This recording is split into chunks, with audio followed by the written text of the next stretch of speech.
Okay, medical uses. This is a tiny, tiny little list. I don't know how many of you saw the Insight program run by Jenny Brocky a few months ago when they were actually covering the idea of medical cannabis. But she objected to my suggestion that there probably wasn't a significant human health condition on Earth that wasn't in some ways responsive to cannabis therapy. And she objected on the basis that nothing can be that good. But if the underlying disease processes all result from a dysfunction of the regulatory system, the endocannabinoid system, you can have one medication that can affect a whole range of very, very unrelated conditions. I mean, you might ask, what does paediatric epilepsy and Crohn's disease have in common, apart from the fact that they both respond dramatically to CBD-dominant cannabis? My attitude in science is you look for the effect first and the explanation second. You don't put the cart before the horse. Okay, thanks, Sis. All right, the big question, and what everyone wants to know, does cannabis cure cancer? Now, at this stage, to use a hackneyed phrase, the jury is still out. This is my experiences so far. About 2 years ago, I was confronted by a lady who I'd been providing some sort of, I suppose you'd call it naturopathic healthcare, dietary healthcare, during a 16-year battle with breast cancer. And we'd kept her going quite a while just with dietary strategies and things like that. But it got out of hand, and the cancer actually invaded into her arm, into her brachial plexus, which is the big nerve that governs the arm. And not only was the arm paralysed, but she was faced with intolerable neuropathic pain. Neuropathic pain is the pain derived from damaged nerves. And she and her family arrived on my doorstep on one Sunday morning, everyone in tears, mum sort of, thrashing around in pain, saying the doctor said she's going to die, what can you do? At that stage, Rick Simpson oil wasn't very much used. This was a few years ago now, and that packet of pound that I showed you was what we went and got for her. And I made up the Rick Simpson oil using we used the hexane extraction then. And because of the desperate nature of the situation, I really dosed her immoderately, I'd have to say. It was very, very, very heavy dosing. And she spent 18 to 20 hours unconscious on a couch. But within 10 days, the pain in the arm had stopped, and over the next few weeks, she regained function of her arm. Right? Now, I thought, my word, it's all over. We've got the answer. And I went on to treat 5 more patients in the same way, and none of them responded, right? So we're nowhere near at the end of it. And what I've come to appreciate is health and disease is a very complex interaction between the environment, the individual, their conditioning, and the therapeutic options that are aware to them. And it's very hard to make generalisations about anyone. Now,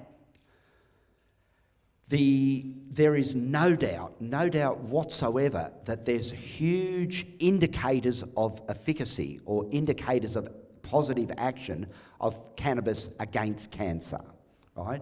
It's done, the models that have been investigated, we use either tissue culture, where you actually get the cancer cells growing in a petri dish, or you inject those cancer cells into an immune deficient animal, and then you develop a human cancer on a mouse or whatever other animal you care to do. And in those tissue culture and animal models, various forms of cannabis have demonstrated dramatic anti-cancer effects. Now, unlike chemotherapy, when chemotherapy drugs, like cytotoxic drugs, and remember, most people aren't aware, who knows where chemotherapy got its start from? Is anyone aware? No, gas attacks from the First World War, right? The Germans threw some mustard gas at the British, and the British surgeons noticed that the bone marrow had been wiped out and said, why don't we give this to leukemic patients? Which they did, and admittedly, it had a good effect for the first couple of weeks. But then because of the destruction of the immune system, they went on to relapse and die. But yeah, chemotherapy has grown out of gas warfare from the First World War. So it's not a very salubrious way to actually develop a therapeutic. Now, I really do want to stress that first thing. Does cannabis cure cancer? There is always the primacy of prevention over treatment, right? If you want to cure cancer, don't get it in the first place. Now, I know that's a glib thing to say, and there's different types of cancer. There's the cancers that are unequivocally associated with lifestyle, right? The small cell lung cancer associated with smoking, the thyroid cancer associated with radiation exposure. You know, there's some, even the breast cancer to a point associated with being overweight and having a high animal fat intake in your diet and things like that. There's clear things. There's other tumours, especially in 3-year-olds or others, that have no clear environmental trigger, and you don't know what's actually going on. There's a lot of possibilities. The doctors at this stage are saying, we don't know why you've got cancer, and they seem to abrogate the individual responsibility. What is cancer? As you all know, cancer is the uncontrolled growth of cells and the lack of what they call contact inhibition. Normally when cells grow, once they start touching each other, they stop growing. That's contact inhibition.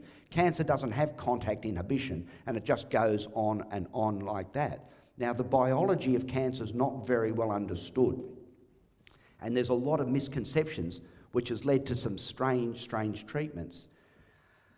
The first one is that cancer is monoclonal. That means it's got one cell type that's gone bad. When you start to look at the cancers more carefully, it's clearly polyclonal. That means you're dealing with more than one cell line. So often when you receive treatment with radiation or chemotherapy or some other form of therapy, it can work very effectively against one of the clones, but not against the others.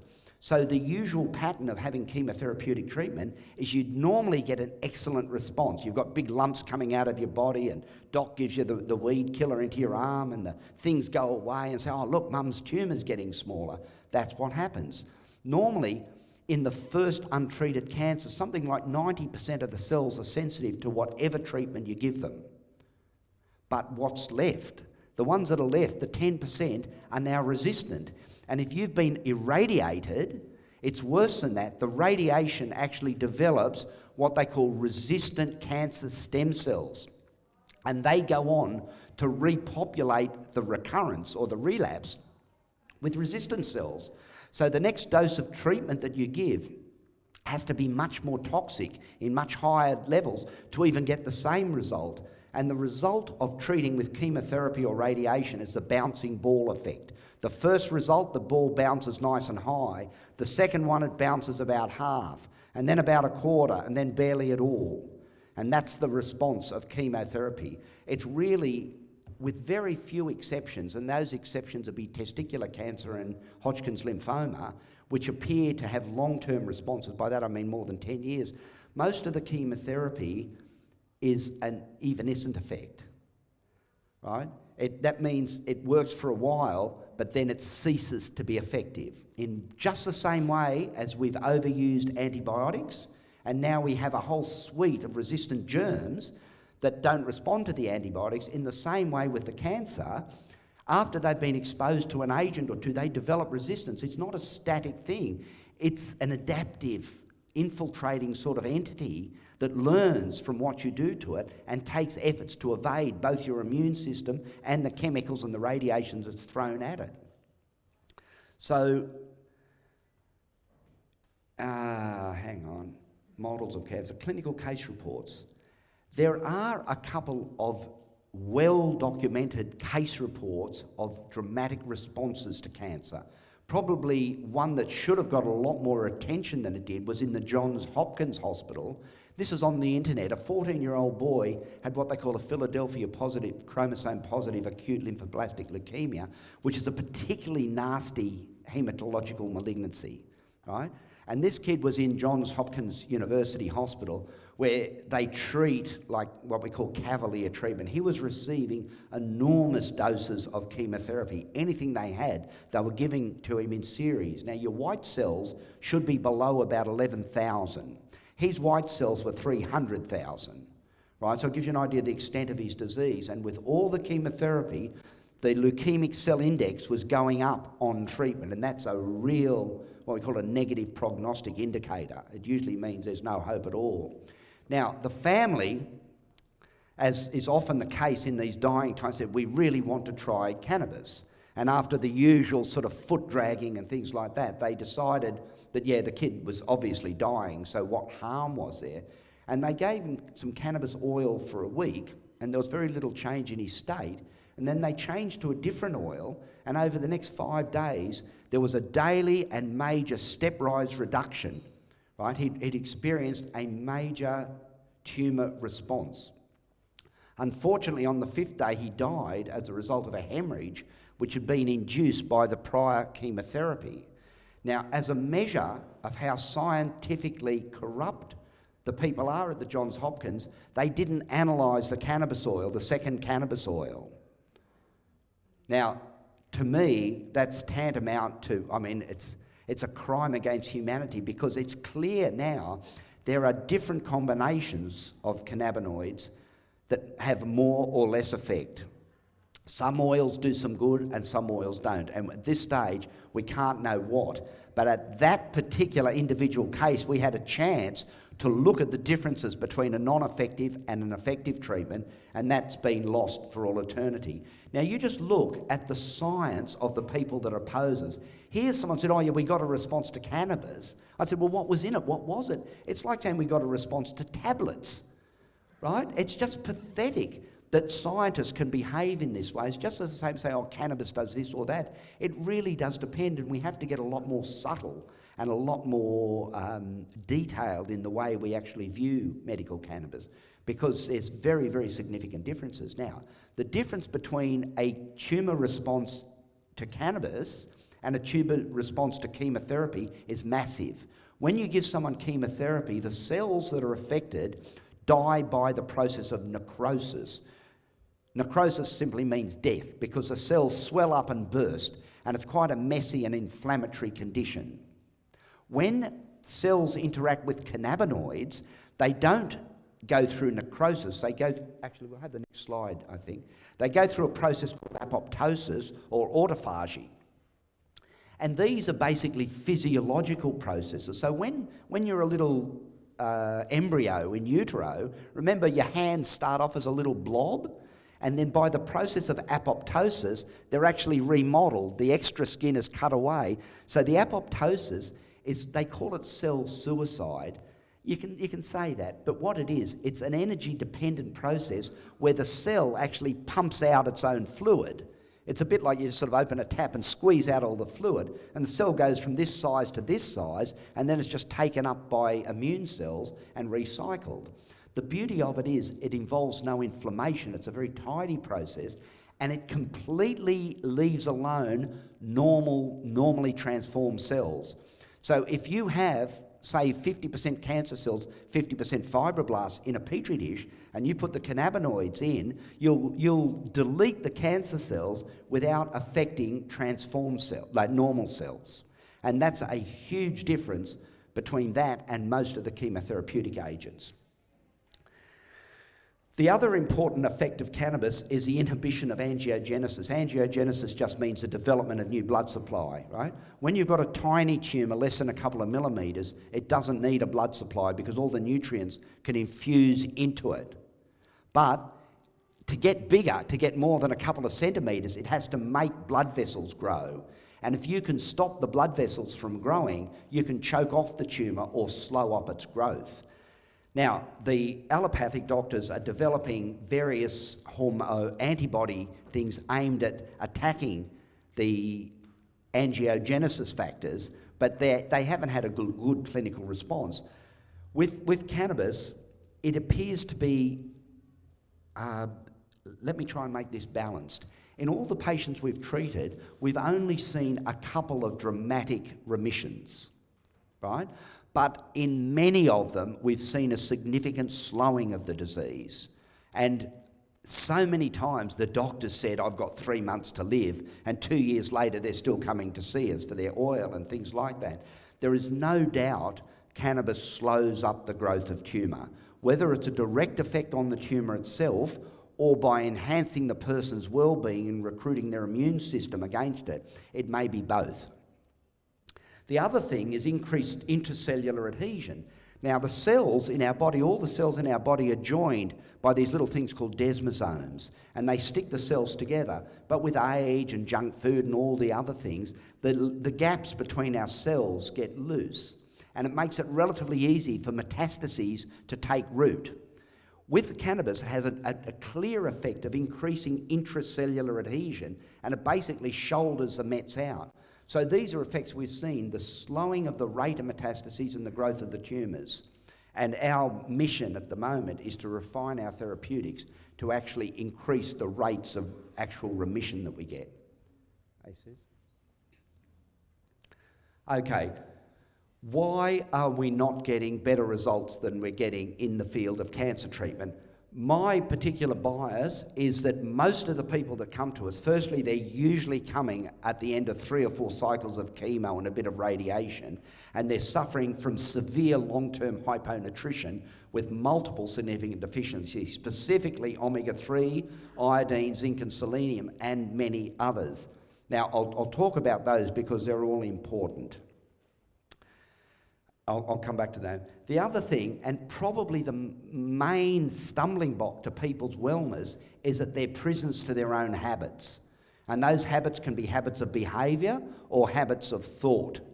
There's nothing more corrosive to the human psyche than negative thoughts, whether they're coming from outside, but more specifically if they're coming from inside. And when you actually use kinesiology to test people to see what their belief and whether they get better or not, a lot of people are plagued by fear and doubts about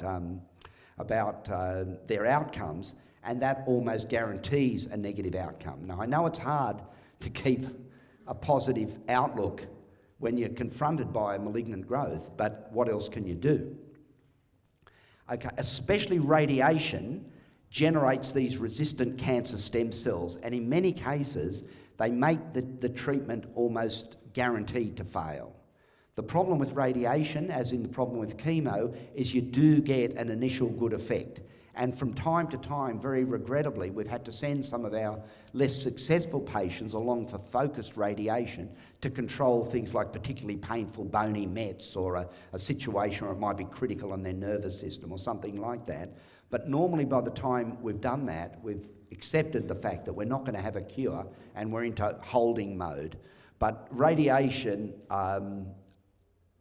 short-term gain, but long-term pain by a long way. With the chemotherapy, it not only affects the tumour, it affects every cell in your body, and that's witnessed by the fact that your hair falls out, your gut passes blood and all the rest of it, you're infertile. But from a cancer fighting point of view, if you don't have a highly honed digestive system and a very effective immune system, you're really not going to win. And that's why chemotherapy can't win, because it doesn't recognise the fact that the cancer and the human host, the reluctant human host, is in a relationship with each other, and you can't treat one without looking at the factors in the other, and it's without a digestive system to nourish the body and an immune system to delete the cancers, your treatments are only going to be of limited effectiveness at the best of times. Some tumours appear to lack receptors, CB1 and CB2 receptors.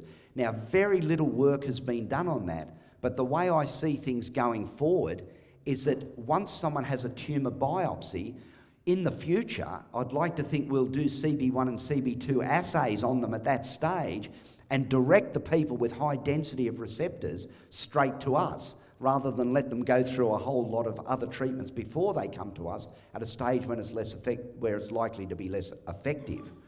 Now, the big question there is it only via the CB1 and 2 receptors that the cannabis has its effect? And the answer is a resounding no. It seems to have 3 different effects, right? Operating on the receptor is the first one, and that appears to maturate the cell. It'll either cause it to commit suicide, or it'll make it go back to a more normal cell. The fact that cancer can be cured by cannabis is very well illustrated by our treatment of basal cell carcinomas. Basal cell, or BCCs, are a very common form of skin cancer. We started experimenting with BCCs because even though they can be very destructive and grow very large, they don't metastasise. So we're not going to put people at risk. For instance, I wouldn't use cannabis treatment topically on a melanoma. I don't think that's wise at this stage. Even though it may influence the surface ones, it's probably, in my mind at this stage, the melanomas are much better dealt with by primary surgical excision, hopefully in an expert unit. Because melanomas are different than a lot of cancers. Once they get to a certain depth, they will metastasise, and the metastases are difficult to deal with. So unlike some people that slather them with black salve and a whole lot of other potents and unguents, I really take a great deal of care and respect with melanomas. With BCCs, we don't have to, because we know if we fail and they get out of control, you can always go back to a surgeon and have it grafted if necessary. But that hasn't been necessary, and the way it's worked for us, it's gone the other way. We're getting the people that the surgeons have rejected. And we've got a famous case that we treated early this year. The lady came in and she had a hideous BCC. She was about 70, a country girl, and been there for years. I've been meaning to get something done about this. But by the time she finally went to see a surgeon, he looked at her and said, "Christ, lady, we're going to have to amputate your nose." Right? It's a big thing, especially if you're wearing glasses, mate. You try it without. But yeah, it's a hideous deformity. And she said, "Well, what can you do?" And I said, "Look, give us a month, see how we go." And long story short, yeah, she got better. Right? It's funny. Yeah, but wait, you go back to the doctors. It's not me, mate, it's a herb, right? Don't forget that. Anyone can put the herb on. She went back to the doctors. They don't want to know about it. I had one patient, she had breast cancer. Admittedly, it was only an early stage. We got a needle biopsy on. It was an early stage breast cancer with no nodes. And so we went on, and we didn't even use cannabis in her, just an intensive nutritional weight loss program. 6 months later, she went back to the surgeon, had the repeat ultrasound, a repeat examination, and the husband looked and he says, "There's no cancer." And the husband said, would you like to know what we've done? He says, "I've got no interest." He said, "You can go now." Right? This is a sort of closed-mindedness that is leading to the situation we're in, an ideologically rather than scientifically driven medical system. Okay, the next thing is a poor quality and quantity of herb. And that's sad. I mean, we're all aware that there is a undercurrent of rip-offs going on in the pseudo-medical industry. There is, and I recognise, a growing army of compassionate people that are risking their own life and freedom to produce medicine for people. I don't think they need a pat on the back. I think it's just a self-obvious thing to do. But there are others that don't. And sick and vulnerable people are being ripped off, both by the fact that the black market prices and the fact that people are making medical preparations of very poor quality. And that's certainly responsible for some of the failures. Okay, the politics of cannabis. Now, does anyone recognise what that is? That's an American herbicide plane flying Agent Orange over Vietnam. Now remember, does everyone know what this is all about? Back in the 60s, the Viet Cong were basically winning the guerrilla war because they could go and hide in the jungle, and they used the Ho Chi Minh Trail to sort of bring supplies in from the north. The Americans' way around that, I think they dumped something like 23 million litres of this Agent Orange herbicide on the jungles and deforested a huge amount of the country. Now, the politics of these people, I think it was made by Dow or Monsanto, I'm not sure. They took shortcuts in the manufacture of this material, the 2,4-T and the 2,4-D, and heavily contaminated it with dioxin. Dioxin is the most potent chemical carcinogen known to man. Right? Literally a cupful could wipe out Australian population if it was distributed that way. It's bizarre in its longevity and its potency to cause disease. Worse than that, dioxin causes diseases in the germline. There's a difference between a process that causes a disease in the subject, but this one causes a disease in the subject's children and those children's children. So we're seeing Agent Orange victims now, 3 generations post-exposure, right? There's 5 million Vietnamese children affected by this now. This is the politics of the people that gave you the prohibition. We're dealing with sociopaths, right? It's no point in calling it anything else. I say we live in a pharmaco-fascist society.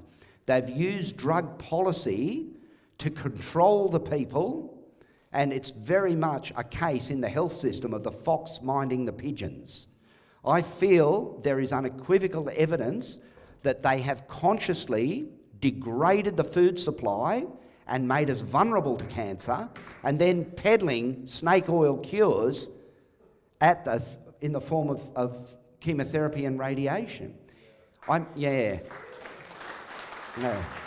Listen, I've mentioned snake oil cures. The irony, as it turns out, the original snake oil salesman used to peddle an extract of the Chinese water snake, and it turned out to be 20% omega-3. So it's likely that the snake oil salesman did a lot more good than Eli Lilly and Roche and all the other buggers in their suits. Okay, politics are a big thing though. Now we're seeing a breakdown of the prohibition. There's no doubt there's cracks in the edifice. It happens that we live in one of the right-wing countries, right-wing by default. Unfortunately, Australia's become an iron fist with a velvet glove. So it looks like a relaxed, laid-back thing, a bit of a nanny state. In fact, it's a pharmaco-fascist state. And we're seeing worrying signs. The rollout of the Draeger saliva machines is a bizarre backward step in this country, because I think the right-wing forces are actually using saliva testing as a way of controlling things, even if they lose the battle about medical and recreational cannabis. They say, yeah, you can have your medicine, mate, but we'll catch you on the street and we'll take your driver's licence away. The only way around that, we have to, and we must become more vocal in our opposition to the saliva test for a number of reasons. The first reason is they don't contribute to traffic safety. And the only reason for doing these things is for traffic safety. The only type of test that influences traffic safety are impairment-based tests. And the old thing of drawing the chalk line and getting you to walk along it is a better test than a saliva test. The saliva tests that are used in Australia were tested in Europe and discounted and discontinued on the basis that they were unreliable. They gave too many false positives. That means they showed up positive when you should not have been positive. And they're a major incursion against a person's right to move about.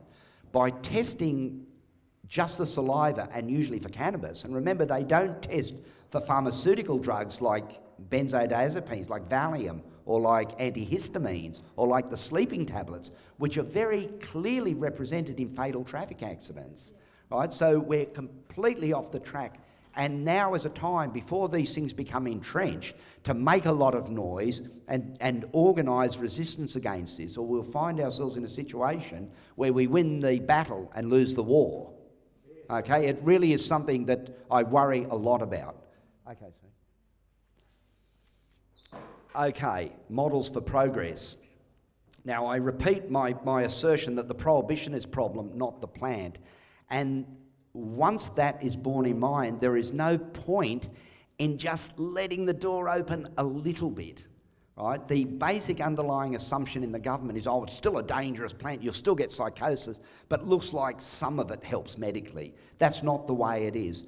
Cannabis, in all its forms, is the safest therapeutically active substance known to mankind. I can say that without fear of contradiction, both in terms of its LD50, and I'll explain that to you so you can involve yourself in arguments with others. LD50 stands for the lethal dose that'll kill half the population exposed to it, right? With alcohol, say you have the normal social intake of alcohol might be 5 drinks, say that's 50 grams of alcohol. If you have 3 times that or 4 times that, you're at significant risk of dying. So the LD50 is 4, a relatively modest number. With something like water, if 2 litres is your intake and you have 20, you may die of brain swelling. So its LD50 is 10. And it goes like that. Most drugs are in those small numbers. Cannabis has an estimated LD50 of 40,000, right? There is nothing like that. Table salt is probably down to about 50, right? So are you getting the idea? It really is in a class of its own. And that's why I feel completely relaxed in advocating a 3-tier system of supply. The Baird government and all the other right-wing half-wits that are forming governments around this country are getting their knickers in a knot over supply, or where's the drug going to come from? Because of its overwhelming safety and its complete freedom from organ toxicity, I feel that the basic starting point of a medical cannabis regime is a removal of the prohibition. Humans can sort themselves out. They don't need a nanny state, which has done nothing but peddle lies and confusion on the subject since 1937 and before. Home growing, don't worry about that. Home growing has several really major advantages. Firstly, and primarily, it's a basic human right not to be told by the state what you can and can't ingest. Right? The only place the state has that right to intervene is where that impacts on other people. Things like drink driving, I'm very much in favour of breath testing, because there is a clear and unequivocal association between alcohol use and a dose response and traffic outcomes. It's clear in Colorado, after a full medical cannabis regime of only 12 months, there was a measurable decrease in fatal traffic accidents, in suicides and in domestic violence. Right? They're being very quiet about that. A measurable decrease in all of those things. So they can't use the idea of traffic safety to justify their saliva test when they're not actually testing for benzos or any of the other sedating allopathic drugs. It is a worry. Proxy growing, large and small scale, this is our second tier, where people like us, like the Nimbin people, like everyone who's been involved for the last few years, can take on a number of patients. They might have a particular interest in epilepsy or in MS or in cancer treatment or whatever particular field that they're interested in, and then they can recruit a number of patients that they'll be looking after. So I might take on 1,000 epileptic children, and therefore if each of them need £3 a year, I'll have a licence to grow 3,000 pounds of cannabis, and we just keep records on that. At that scale of growing, you can afford to have an HPLC machine and do things in a proper scientific way. Now, the third tier, and only the third tier, is pharmaceutical production. Everyone's familiar with GW Pharmaceuticals. They're a group in England that actually got started back in the 90s with the help of Prince Charles, who was actually approached by the MS Society members at some stage, and he actually pushed it through for them, so good on Prince Charles. But pharmaceutical production and prescription by doctors should only be one of the three possible methods. I am very much, and it's not only a question of sour grapes, but I'm very much opposed to a profession that spent 70 years opposing the medical use of cannabis, now having the only right to prescribe it. It's simply not right. Yeah, okay. All right. Medical cannabis is only a small part of the cannabis story. We talk about revolution now. We talk about a hemp revolution. We talk about a transition from a hydrocarbon economy to a carbohydrate economy. These things are achievable. We're talking about not achieving our Kyoto Protocol targets, but exceeding them by multiples. This is possible, and unlike what the doomsayers, it won't involve a reduction in living standards. In fact, the widespread application of industrial hemp for the production of paper, for the production of hemp plastics, production of building materials, these things can be an economic engine to develop the country, a massive amount of import substitution, and a huge potential for quality job growth and export. We can do that. Okay, next one. No. Now, listen, what do you think of a country? When you do that to its old growth forest, that appears as a positive on the country's balance of payments. So if you chop, the economists that are running this world are morons, if not psychopaths. They say you go and chop down your old growth forest and then you put it in your ledger as something that's good. You've generated $200 million worth of timber exports to Japan, but you've also degraded your country, its life and its waters. So we're dealing with hoodoo economics, and they're not leading us to a brighter future. Okay, building materials. Hempcrete is an ideal building material. We've done our first little project here just to test the material. It is fantastic. It's like working in adult plasticine. Once you've decided to build something with hempcrete, any shape you want to do, any form of building you can do, it's brilliant, right? We're not even at the beginning of our learning curve with that, and we can do so many good things at once. See, people come to us for medicine, but then we're trying to intervene in a person's lifestyle on factors that we don't have much control over. So you give them some cannabis, but you send them back to their new house in their new car, outgassing all these volatile organic compounds, and then the house is just full of electromagnetic smog and things like that. There's only so much intervention you can do to have an effect without doing everything. And it really is a major step for people fighting cancer. They think they can take a bit of cannabis or make a few minor changes to their diet. To be successful in treating metastatic cancer involves almost a total mind-body application. Some people have done it, and hopefully as we develop the methodology, we'll become more successful than what we are. Okay, mate, next. Is everyone aware of the hemp car made by Henry Ford in 1941? Yeah, it was featured in a documentary $1 Billion Crop back in the 90s. There's Henry Ford smashing at this plastic car made in 1941. Why was that documentary buried? Not only was it buried, the American government took its index card out of the Library of Congress. We went over there in 1994. We were aware of it from Jack Herrera's email, and we went looking for it. So we were there with our film crew, and you could go through the cards. Now, let's say it was number 7. You go through 5, 6, 8. Where's number 7? We went to the librarian and said, where's number 7? He knew what we were there for. We had the cameras, we had the I Love Pot t-shirts and things like that. But he had no explanation, right? At one stage, the explanation was, oh, it had confused the kids. They might think pot is better than what it is. All right? Well, we better confuse our children, I think, if that's the case. All right, well, that's all I've got to say on the subject for now. And who wants the organisers, whether we have questions now or later? We could do a couple of questions, I reckon. Okay. And then we're going to do a Q&A at the end. We're going to have a break after this one. We'll have a break. So a couple of questions, although I think we'll have a break after this. But Andrew will hang around outside if you've got a really personal issue. I'm sure he'll be around to talk to. And also, Stand up and Australia. speak up, I reckon. Show the article, Michael. Today's Australian is Dr. Katelaris. Thank you so much. I'm really grateful for that talk, Dr. Katelaris.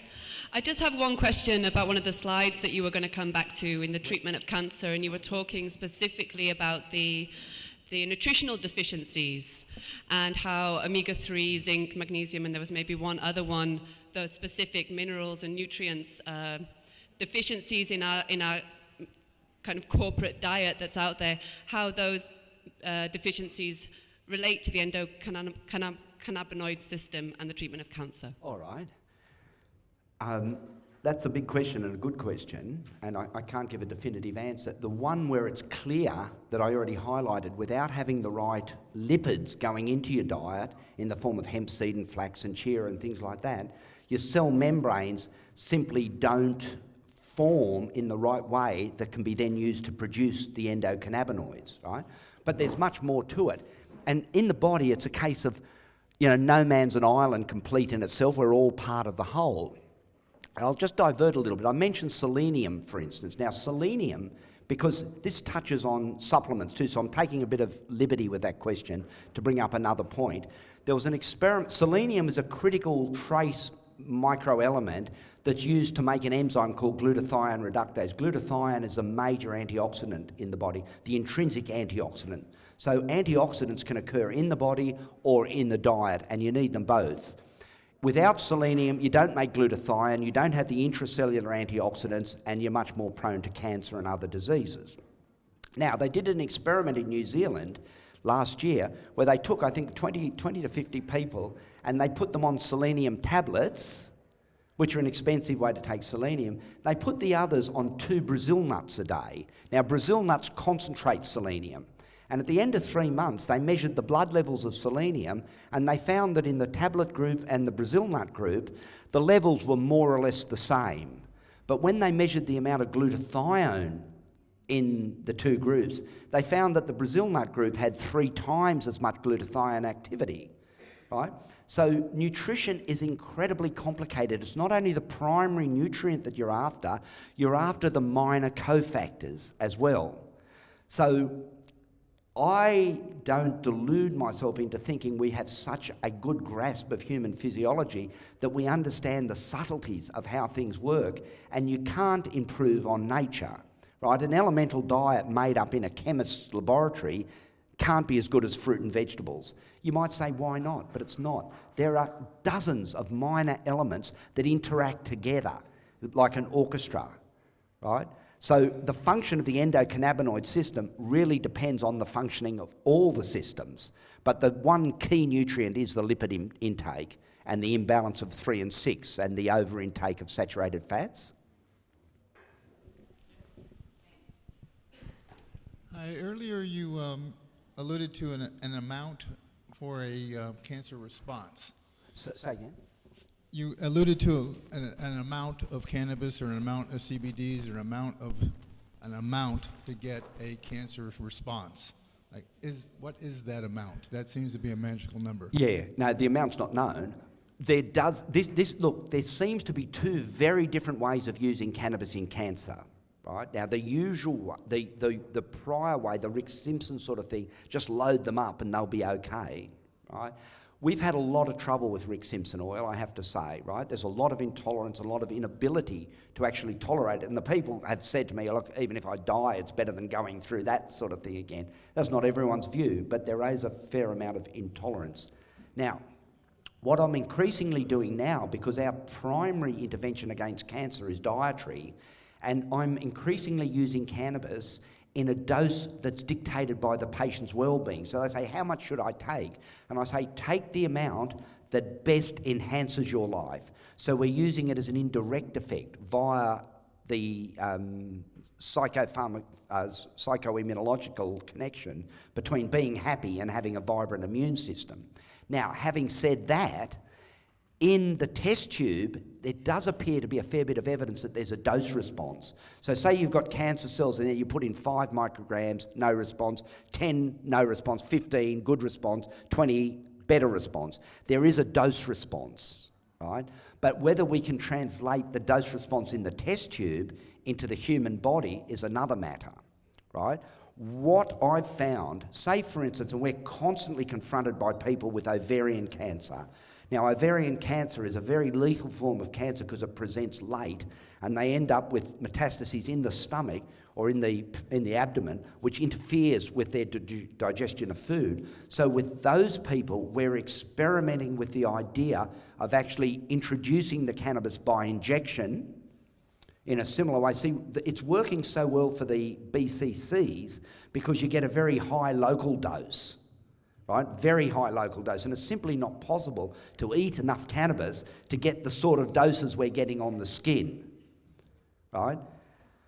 I don't know my way around that, and it may be that it's just not a practical strategy, but we are preparing ourselves scientifically now for looking at injecting cannabinoids strategically in places to give very high local levels, okay, but it's still very early days on that. Does that answer your question?